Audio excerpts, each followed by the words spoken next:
Pihak, selamat menikmati. Hey, gue Sally, seorang mahasiswi baru dari salah satu universitas di Sumbawa, Nusa Tenggara Barat. Yap, gue baru aja keterima di kampus ini.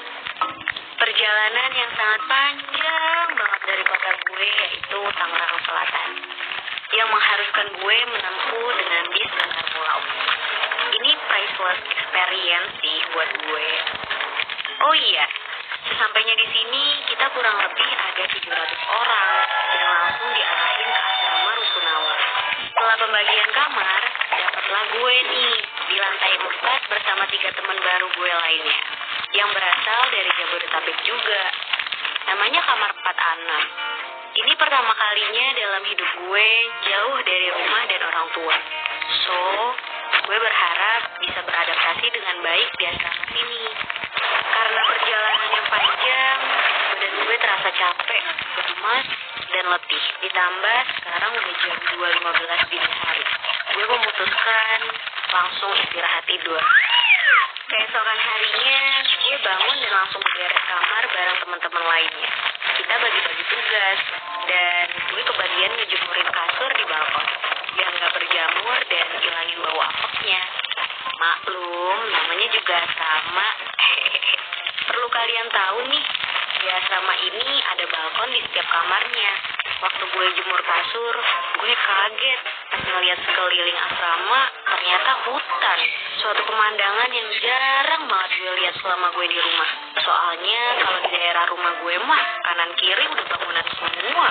Sisi baiknya adalah gue bisa ngeliat pemandangan yang indah banget. Bukit, pohon masih asri, ditemenin suara burung. Tapi saat itu gue sadar, agak serem juga ya kalau udah malam. Mau nyari cilung juga kagak bakalan ketemu ini mah. Alah, tapi gue berusaha ambil sisi baiknya aja deh. Siapa tahu nggak seserem yang gue bayangin. Siapa tahu ada makhluk lucu yang datang sambil teriak hubah.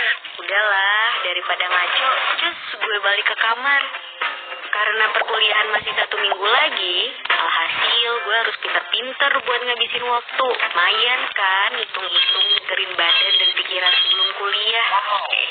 Jadi, sore habis asar kita berempat mutusin buat main Uno. Kebetulan temen gue Dita bawa tuh dari rumahnya. Sambil main, kita makan mie bareng tuh. Biar gak perlu ribet-ribet kan cari makan di luar. Lagi asik-asik main, gak ada angin, gak ada kuota. Tiba-tiba pintu lemari kebuka sendiri. Emang sengkek banget sih tuh lemari. Udah diganjel kertas gitu, baru bisa rapet. Kita kan jadi kaget ya. Semua yang ada di kamar saling lihat-lihatan. Nah heran, kok bisa kebuka sih? Temen gue terpaksa beraniin diri buat nutup lagi sambil bilang, angin kali ya. Udahlah, main lagi. Akhirnya kita lanjut main dah tuh. Gak berselang lama, tuh pintu lemari kebuka lagi dong. Temen gue yang tadi nutup malah kabur duluan sambil teriak, anjrit. Sontak suasana yang awalnya seru mendadak jadi ngeri. Kita semua ke-trigger tanpa perlu kode-kodean.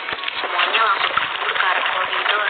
FYI, di tiap lantai tuh ada security-nya gitu guys. Ya, tapi lebih kayak ke pengawas asrama sih. Soalnya yang jaga itu juga masih mahasiswa, masih senior gitu guys. Gue yang jaga itu namanya Kak Sadia. So, karena kita lari-larian gak jelas dan tentu aja nih ya berisi pemirsa, akhirnya nih kenalin deh sama si Hello Kitty. Kok Hello Kitty? Sorry maksudnya. Ada apaan nih rame-rame? Kita ceritain aja deh tuh semuanya. Kak Sabil pun nggak paham. Oh alah, tenang aja. Angin kali. Ya udah sana masuk kamar lagi. Ini udah mau maghrib juga kan? Kak Sabil berusaha nenangin kita semua. Gue sih posisinya tetap mikir positif ya. Gue juga takut gara ke-trigger temen gue aja sih. Makanya jadi ikutan lari. Padahal mah gue berani. Canda berani. Akhirnya kita semua balik masuk ke kamar. Teman gue yang sebenarnya masih takut sok ngeberaniin diri. Masuk ngomong, Assalamualaikum. Sekencang-kencangnya. Di tiap sudut ruangan, dia assalamualaikumin sama dia. Gue sih ngelihatnya lucu ya. takutnya ntar ada yang jawab. Salam, kan repot juga. Gak terasa jam nunjukin pukul 11 malam. Gue dan teman-teman bersiap untuk tidur. Gue dan temen gue lainnya nggak bisa tidur karena posisi lampu belum mati nih. Ternyata si Dita nggak bisa tidur dalam keadaan gelap. Alhasil kita berunding dah tuh. Udah, matiin aja lampunya. Aman kok. Besok gue maskerin deh. Pakai skincare gue deh sekalian. Pada nyaut gitu semua. Emang sialan temen-temen gue. Giliran iming-iming skincare aja baru mau. Berhasil juga emang rayuan maut gue. Mati juga kan tuh lampu. Akhirnya semua pun tertidur. Gue berdoa semoga gue mimpiin Jin BTS. Agak maksa ya bunda. Di tengah lelapnya tidur kami, mendadak ada suara kenceng banget. Suara kayak terjatuh. Kita sekamar kaget dan auto bangun sambil istighfar. Buru-buru dah tuh kita nyalain lampu. Pas dilihat ternyata nggak ada apa-apa dong. Temen gue si Dita yang awalnya berani ngerengin ketakutan. Itu apa ya? Takut deh, mau pulang aja. Gue coba berpikir positif. Apa ada barang yang jatuh mungkin ya? Tapi semua barang-barang kita sesuai pada tempatnya. Dan suara tadi itu kenceng banget. Apaan dong yang jatuh? Gue gak mau ikutan kalut. Gue berusaha stay calm biar pikiran gue gak mikir kemana-mana. Kita semua berusaha untuk menenangin Dita. Ya padahal kita semua juga takut sih. Apalagi kejadian ini tepat banget di jam 12 malam. Akhirnya kita bareng-bareng mau ke kamar Kak Fadil untuk cerita kejadian ini. Dengan rasa was-was, kita buka pintu kamar. Suara pintu usang yang udah lama karatan bikin bulu kuduk kita berdiri. Sialnya, kondisi koridor gelap, mencekam, lampu mah ada. Tapi nggak ngurangin rasa kengeriannya. Karena dirasa nggak yakin buat keluar, akhirnya kita mutusin untuk ceritanya besok aja deh. Dan kembali nenangin diri di kamar. Setelah beberapa menit menenangkan diri, akhirnya kami mulai mengantuk dan memutuskan untuk tidur dengan keadaan lampu menyala. Gue yang ngantuk pun mulai terlelap. Tapi baru aja mata merem, udah ada suara kaki yang naik turun tangga. Gue nggak salah denger kan? Gue mau cek teman-teman gue masih melek apa tidur aja nggak berani. Jadi gue paksain tetap malam dan berusaha tidur. Suara langkah kakinya tuh ganggu banget. Dan gue yakin ini nggak satu orang. Banyak banget suara kaki yang gue dengar. Pas gue coba iseng beraniin diri buat molek, ternyata teman sekamar gue udah pada bangun di kasurnya masing-masing. Semua yang ada di ranjang atas pun pada turun. Kita saling berpelukan dan berdoa. Semua doa udah gue baca. Bahkan doa makan juga gue baca. Saking mentoknya mau baca apaan. Malam ini terasa panjang. Kuliah aja belum, cobaannya ada. Udah bikin stres. Akhirnya gue sama temen-temen gue bener-bener gak bisa tidur sama sekali. Sampai azan subuh berkumandang, kita baru bisa tidur. Besokan harinya, kita sekamar kecapean dan ngerasa gak enak badan. Mungkin karena kurang tidur kali ya. Awalnya, gue dan teman-teman gue mau ceritain ini semua ke Kak Samuel. Cuma di hari itu, kita sama sekali gak ketemu sama dia. Ternyata, dia lagi sibuk di kampus kuliah. Akhirnya, kita mutusin buat gak cerita ini ke siapapun. Karena khawatir bikin saya takut dan malah jadi gak kondusif. Karena kondisi badan gue dan teman sekamar gue lagi sakit, akhirnya mereka semua tepar buat tidur siang. Tapi gue memilih untuk tetap beraktivitas. Jujur, bakalan bosen kalau tiduran doang di kamar. Meskipun badan rasanya tuh nggak enak banget.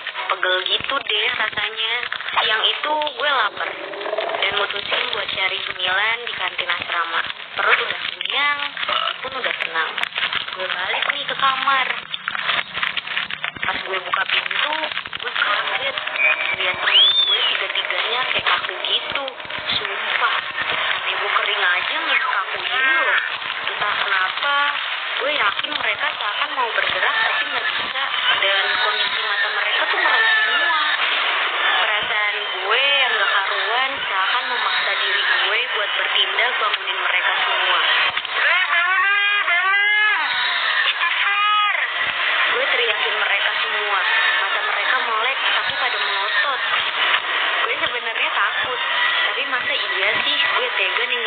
kamar gue.